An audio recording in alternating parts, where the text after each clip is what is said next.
بسم اللہ الرحمن الرحیم اللہم صلی علی سیدنا مولانا محمد بارک وسلم صلاۃ و سلام علیک یا رسول اللہ صلی اللہ تعالی علیہ وآلہ وسلم واتقوا یوما لا تجزی نفس عن نفس شیئا ولا يقبل منها شفاعۃ ولا یؤخذ منها عدل ولا هم ینصرون۔ واتقوا اور ڈرو۔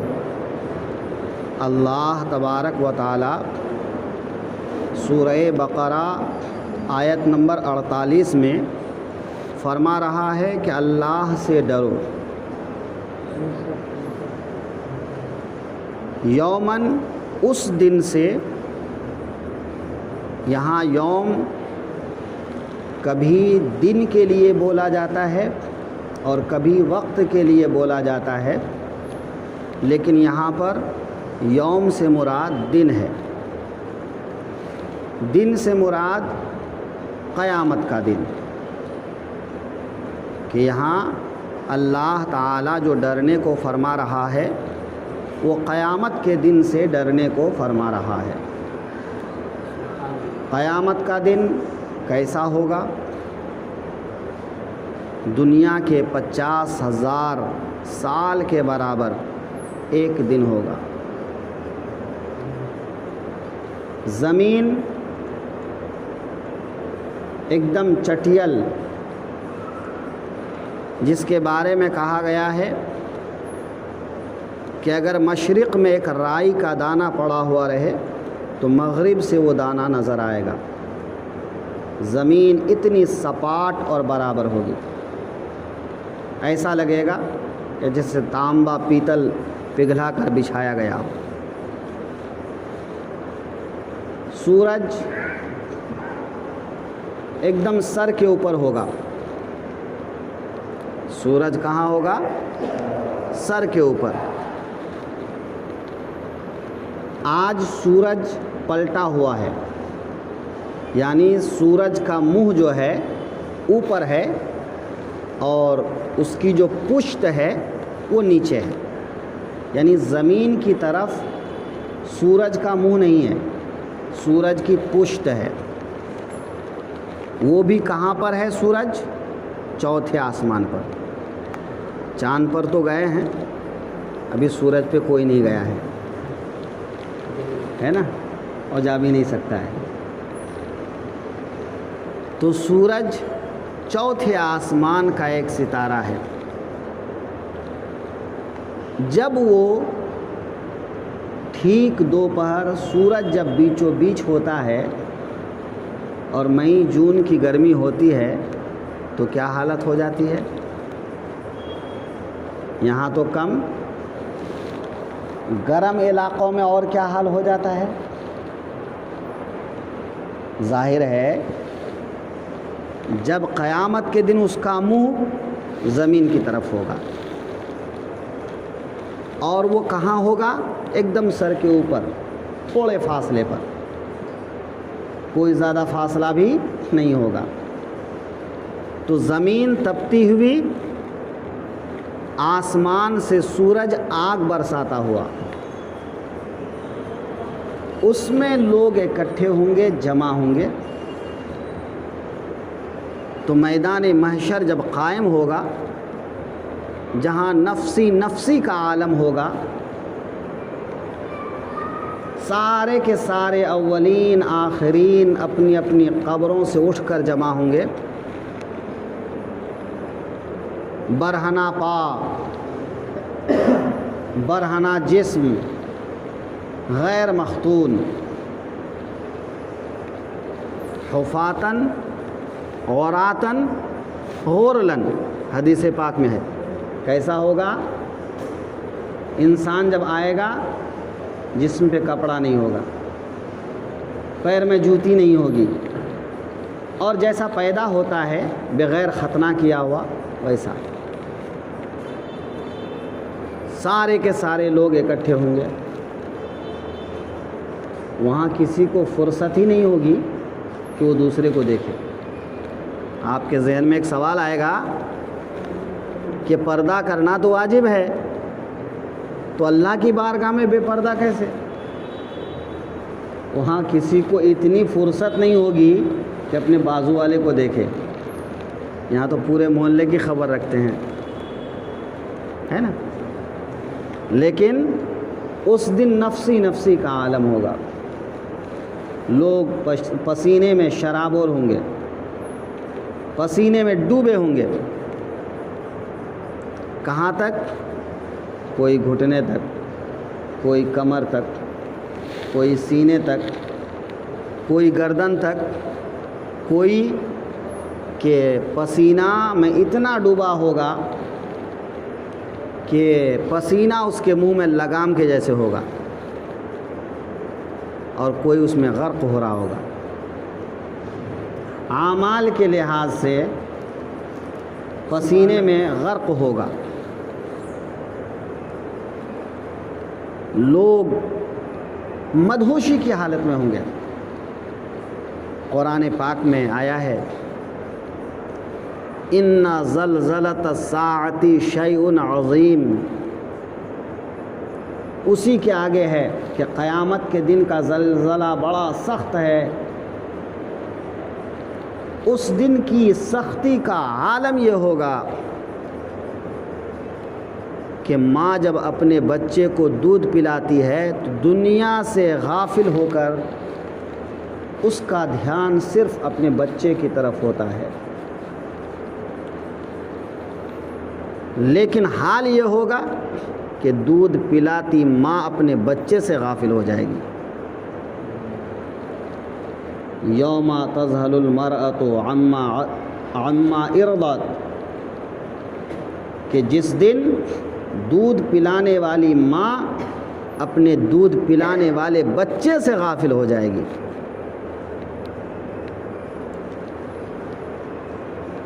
اور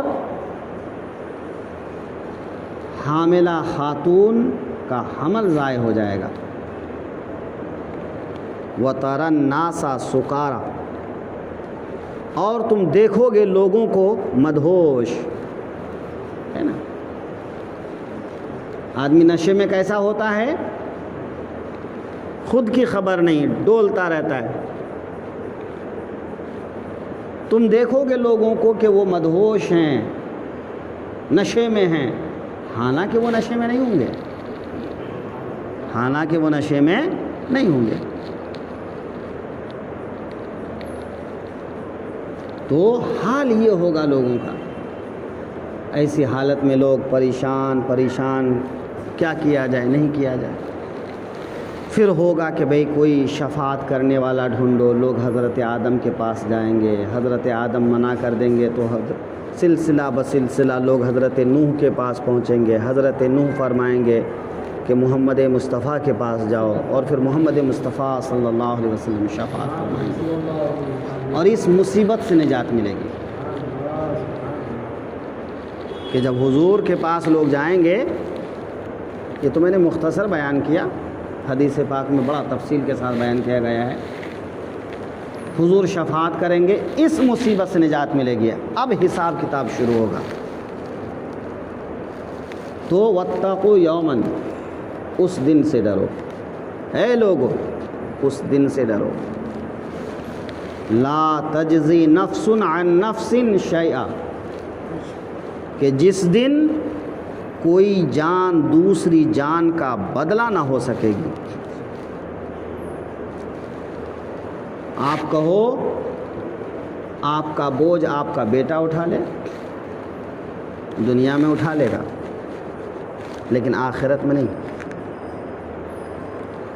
دنیا میں وہ آپ کا بوجھ اٹھا لے گا، آپ کا قرض ادا کرے گا، آپ کا بوجھ اٹھا لے گا، آپ کی جگہ پہ وہ کام کر لے گا، سب کچھ کر لے گا. یہاں دوست کے کام آ جائیں گے، رشتہ دار ایک دوسرے کے کام آ جائیں گے، لیکن آخرت میں کوئی کسی کا کام نہیں آئے گا. نہ کوئی مسلمان کسی کافر کی مدد کر سکے گا. یہ ہو سکتا ہے کہ کوئی رشتہ داری کی بنیاد پر، دوست داری کی بنیاد پر، اور کسی بنیاد پر کہہ دے کہ چلو یہ ہم کو بخشوا لے گا، لا تجزی نفس عن نفس شیئا، اس دن کوئی کسی کا بدلہ نہیں ہوگا۔ تو اے بنی اسرائیل، اگر تم یہ سوچتے ہو کہ تمہارے باپ دادا انبیاء ہیں، رسول ہیں، اولیاء ہیں، صالحین ہیں، بادشاہ ہیں، ان کے صدقے میں تم بخشے جاؤ گے، تو ایسا نہیں ہوگا۔ وہاں تمہارا عمل دیکھا جائے گا کہ تم نے اسلام قبول کیا، محمد عربی کی غلامی قبول کی یا نہیں۔ ہاں، اگر محمد عربی صلی اللہ علیہ وسلم کی غلامی قبول کر لیا، مسلمان بن گئے، تو اب جو ہے ممکن ہے کسی کی شفاعت نصیب ہو جائے، کسی کی دعا کام آ جائے، تمہارے گناہ زیادہ ہوں، اللہ اپنی رحمت سے بخش دے، یہ سب کچھ ہوگا، ہے نا۔ تو اللہ تعالیٰ بدارا ببخشد بنے کا کریم کہ بروں کو نیکوں کے بدلے میں اللہ، نیکوں کے صدقے میں اللہ بخش دے گا، بڑا مہربان ہے۔ اس دن لوگ جنت میں جائیں گے، علماء سے، صلحاء سے اللہ فرمائے گا ٹھہرو۔ علماء کہیں گے پروردگار، جن کو ہم نے راستہ بتایا وہ تو جنت میں گئے، اور تو ہم کو منع کر رہا ہے۔ بولے گا ہاں، آج تمہارا مقام میرے نزدیک الگ ہے کہ وہ جنت میں گئے تو اکیلے گئے، لیکن تم اکیلے جنت میں نہیں جاؤ گے، شفاعت کرو، تم جس کی چاہو شفاعت کرو۔ آج تمہاری شفاعت قبول کی جائے گی، آج تمہاری شفاعت پر لوگ جنت میں جائیں گے۔ تو قیامت کے دن شفاعت ہوگی، سب کچھ ہوگا، لیکن ایمان والوں کے لیے، بے ایمان کے لیے، کافر کے لیے کوئی کسی کے لیے بدلہ نہیں ہوگا۔ لا تجزی نفس عن نفس شیئا، ایک جان دوسری جان کے بدلے میں بدلہ نہیں ہوگی۔ کوئی مسلمان کسی کافر کے لیے بدلہ نہیں ہوگا، تو کافر کے لیے کیا ہوگا؟ اگر مسلمان کو اجازت نہیں کہ وہ کسی کی شفاعت کرے، سفارش کرے کافر کے لیے، تو پھر کافر کو تو اور کوئی امید ہی نہیں، وہ تو کسی گنتی میں نہیں۔ تو اس لیے مفسرین فرماتے ہیں کہ یہاں نفس 2 مرتبہ آیا ہے، تو پہلی مرتبہ جو نفس آیا ہے اس سے مراد مومن، اور دوسری مرتبہ جو آیا ہے اس سے مراد کافر، چونکہ بنی اسرائیل یہی کہتے تھے۔ اچھا دیکھا جائے گا، ہمارے باپ دادا بڑے تھے، اگر کچھ ایسا ہوا بھی تو وہ ہم کو جنت میں لے جائیں گے، تو اللہ تعالیٰ نے فرما دیا نہیں، وہ نیک لوگ تمہارے لیے یا تو شفاعت کریں گے ہی نہیں، اور اگر کریں گے تو قبول کی نہیں جائے گی۔ ایک ہوتا ہے شفاعت نہیں کرنا، اور ایک ہے شفاعت تو کر رہا ہے، سفارش تو کر رہا ہے، لیکن وہ قبول نہیں ہوگی، تو ان کو پہلے سے منع کر دیا جائے گا، انبیاء کو پہلے سے منع کر دیا جائے گا، نہیں ایسے لوگوں کی سفارش مت کرنا، کیونکہ اللہ انبیاء کی دعاؤں کو رد نہیں کرتا ہے۔ تو ان کو پہلے سے بتا دے گا کہ اپنے کافر بعد والوں کے لیے، ذریت کے لیے سفارش نہیں کرنا، تاکہ کوئی یہ نہ کہے کہ اللہ نے انبیاء کی دعا قبول نہیں کی، پہلے انبیاء کو منع کر دے گا، نہیں کریں گے وہ۔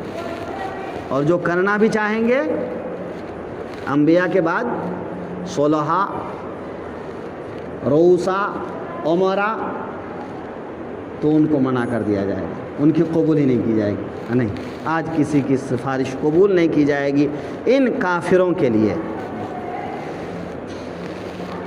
وَلَا يُقْبَلُ مِنْهَا شَفَاعَةٌ، اور کسی کی سفارش نہیں مانی جائے گی۔ اچھا، سفارش نہیں مانی جائے گی، کوئی کسی کا بدلہ نہیں ہوگا، فدیہ نہیں ہوگا، تھوڑا لے دے کے کام بنا لیں گے، ہے نا؟ دنیا میں یہ چلتا ہے نا کہ تھوڑا لے دے کے کام بنا لیتے ہیں، چلو بھائی مانڈولی کر لیتے ہیں، لیکن وہاں ایسا بھی نہیں چلے گا. وہاں ولا یؤخذ منها عدل، وہاں کچھ لے دے کر اس کی جان چھوڑی نہ جائے گی، نہ کچھ لے دے کر جان چھوڑی جائے گی. بھائی دنیا میں چلو بھائی ٹھیک ہے، ہماری نیکی کا ثواب آپ کو پہنچا دیا، ہماری نیکی میں سے کم نہیں ہوگا لیکن ثواب آپ کو بھی پہنچے گا.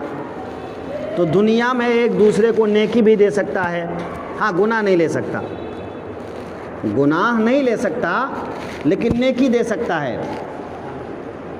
یہ اللہ تعالیٰ نے ایمان والوں کے ساتھ خاص کرم فرمایا ہے کہ اپنی نیکی کا ثواب جسے چاہے وہ بخشے، ماں باپ کو بخشے، دوست احباب کو بخشے، بڑے بزرگوں کو بخشے، تو اپنے عمل کا ثواب.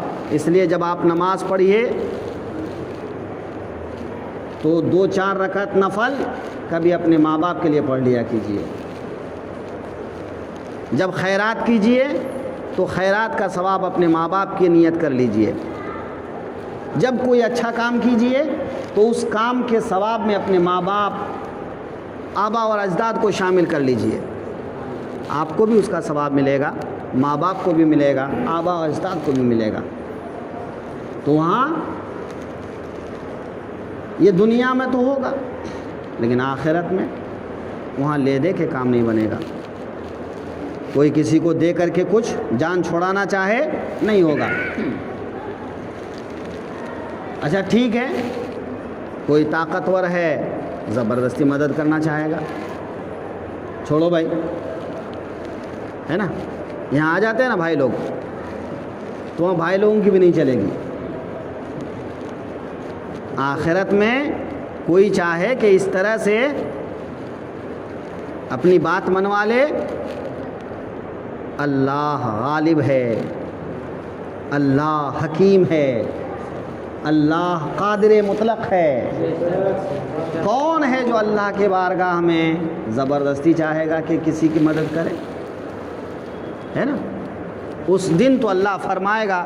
دنیا میں کہتے تھے آج تم اس کے مالک، تم ہو تم ہو تم ہو، میں مالک میں مالک میں مالک. تو قیامت کے دن اللہ فرمائے گا لمن الملک اليوم، بتاؤ تو آج کے دن کی بادشاہت کس کی ہے؟ ہے کوئی جو کہے یہ میرا ہے، یہ میرا ہے، یہ میرا ہے؟ تم نے دنیا میں جو کچھ بنایا تھا دنیا میں چھوڑا ہے. آج کون کس کا ہے؟ للہ الواحد القہار، ایک قہار و جبار خداوند قدوس کا ہے. تو ولا هم ینصرون، اور نہ ان کی بارگاہ میں کوئی کسی کی مدد کر سکے گا. ولا هم ینصرون، اور نہ ان کی مدد ہوگی، کوئی کافروں کی مدد بھی نہیں کر سکے گا. تو حال یہ ہے کہ تم خدا کی بارگاہ میں جواب دہ ہو تو اس دن سے ڈرو جس دن نہ کوئی کسی کا فدیہ ہوگا، نہ کوئی سفارش قبول کی جائے گی، نہ لے دے کے معاملہ طے ہوگا، اور نہ کوئی مدد کر سکے گا. واتقوا یوما لا تجزی نفس عن نفس شیئا ولا يقبل منها شفاعة ولا يؤخذ منها عدل ولا هم ينصرون. اور ڈرو اس دن سے جس دن کوئی جان دوسری جان کا بدلہ نہ ہو سکے گی، اور نہ کافر کے لیے کوئی سفارش مانی جائے گی، اور نہ کچھ لے دے کر اس کی جان چھوڑی جائے گی، اور نہ اس کی مدد ہوگی.